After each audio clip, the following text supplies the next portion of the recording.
नमस्तेऽस्तु महामाये श्रीपीठे सुरपूजिते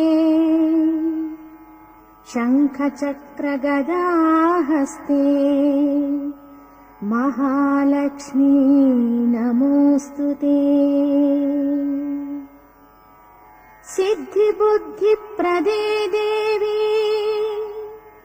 भुक्तिमुक्तिप्रदायिनी मन्त्रमूर्ति सदानन्दे महालक्ष्मी नमोऽस्तुते।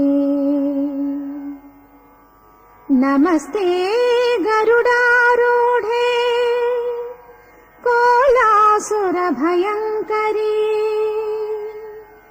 कौमारी वैष्णवी ब्राह्मी महालक्ष्मी नमोऽस्तुते।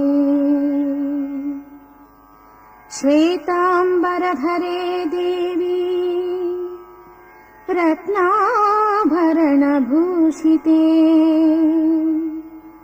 जगत्प्रिये जगन्नाथे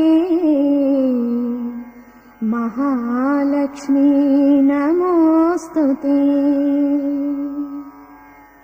स्थूलसूक्ष्मे महारौद्रे महाशान्ति महोदये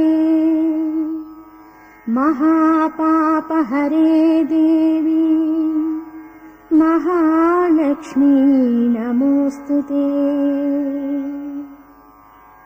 पद्मासनस्थिते देवी परब्रह्मस्वरूपिणी पद्महस्ते जगत्पूज्ये महालक्ष्मी नमोऽस्तुते।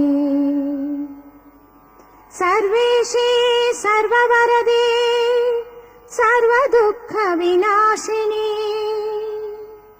सर्वाघौघहरे देवी महालक्ष्मी नमोऽस्तुते।